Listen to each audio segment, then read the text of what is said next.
మీ business ఏదైనా మీ ఊర్లో promotion చేయాలంటే అది సుమన్ టీవీతోనే సాధ్యం. ఇప్పుడే సంప్రదించండి.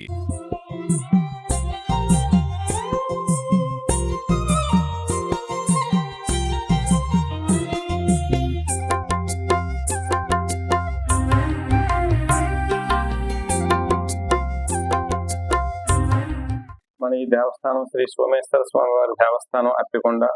దీన్ని ప్రజలందరూ కూడా అప్పికొండ శివాలయంగా కూడా నోటోటుగా పిలుస్తారు. అయితే మన ఈ దేవాలయం ఏంటంటే 1400 సంవత్సరాల క్రితం చరిత్ర కలిగిన దేవాలయంగా ప్రసిద్ధిగాంచింది. అయితే ఈ క్షేత్రాన్ని పంచలింగ క్షేత్రంగా కూడా పిలుస్తారు. మనకి 5 లింగాలు ఇక్కడ దర్శనమిస్తాయి. 95 శివలింగాలు ఆలయ ప్రాంగణంలో భూమిలో కబోసిపోయి ఉంటాయి.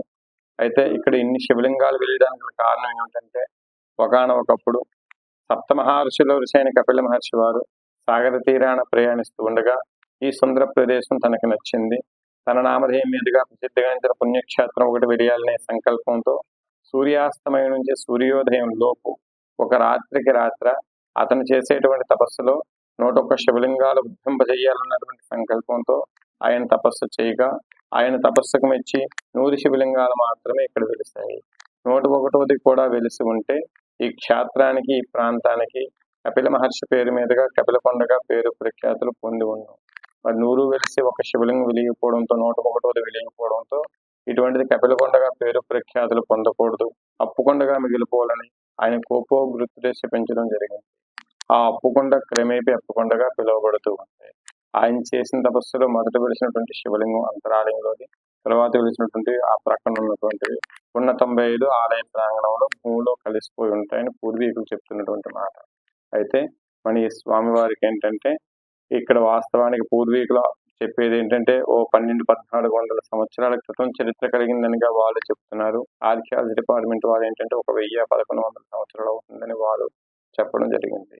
ఏది ఏమైనా రాజుల కాలంలో వాళ్ళు నిర్మించారనడానికి ప్రత్యక్ష సాక్ష్యం ప్రతి యొక్క కుందపైన, రాయిపైన వారి యొక్క రాతలు, శిలాశాసనాలు మనకి దర్శనమిస్తాయి.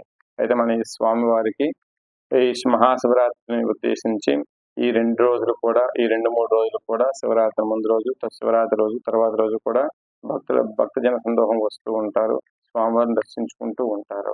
మన ఈ స్వామివారికి ఏంటంటే 2 నుంచి 2.5 లేకపోతే 3 లక్షలు కూడా వచ్చేటువంటి అవకాశాలు ఉన్నాయని అంచనాలు వేస్తూ ఉన్నారు.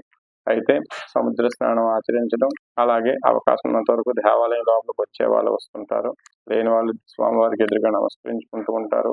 ఒక్కొక్కరు ఒక్కొక్క త్రోవను ఎంచుకొని వారి దర్శనాలు ఎలా కావాలంటే అలా చేసుకుంటూ ఉంటారు.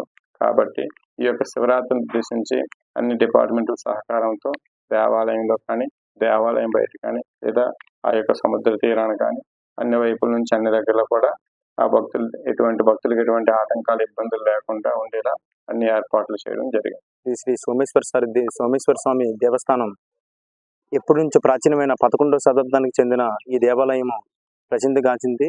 ఈ ఉత్సవాలు అనేది ప్రతి ఏడాది ఘనంగా జరుగుతుంది. కానీ ఈ యొక్క ఏడాది నేను శ్రద్ధగా తీసుకొని మా అప్పకొండ ఆలయం కమిటీ మొత్తం కురవాళ్ళందరూ, మా పెద్దలు, మా గ్రామ పెద్దలు అందరూ కూడా చైతన్యవంతంగా చూసుకొని భక్తులకు ఎటువంటి ఇబ్బంది కలగకుండా ఏర్పాట్లు చేయడం జరిగింది.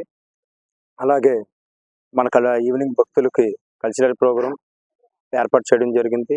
అలాగే మన స్వామిలు దాదాపుగా 250 మంది స్వామిలు మాలలు వేస్తారు. వాళ్ళు గంగారతి అర్ధరాత్రి 12 గంటలకు గంగారతి ఇవ్వడం జరుగుతుంది. అలాగే ఎల్లప్పుడూ కూడా భక్తులకి రాకపోకలకు ఇబ్బంది కలగకుండా పోలీస్ వ్యవస్థ కానీ, అలాగే భక్తులకు ఇబ్బంది కలగకుండా వాటర్కి సంబంధించిన వాటర్ వ్యవస్థ కావచ్చు, అలాగే ప్రతి డిపార్ట్మెంట్ కూడా చాలా చక్కగా ఇక్కడ కార్యక్రమాలు చేపట్టడం జరుగుతుంది. అలాగే స్వామివారి అలంకారం కూడా ఎండోమెంట్ నుంచి పూలు కుట్టడం ఇలాంటివన్నీ కూడా చాలా చక్కగా జరుగుతున్నాయి. అలాగే మా జీవీఎంసీ జోనల్ కమిషనర్ కానీ, పోలీస్ వ్యవస్థ కానీ, ట్రాఫిక్ డిపార్ట్మెంట్కి సంబంధించిన అందరూ కూడా డిపార్ట్మెంట్లు కూడా మాకు బాగా సహకరించి ముందు నడిపిస్తున్నారు. జై హింద్.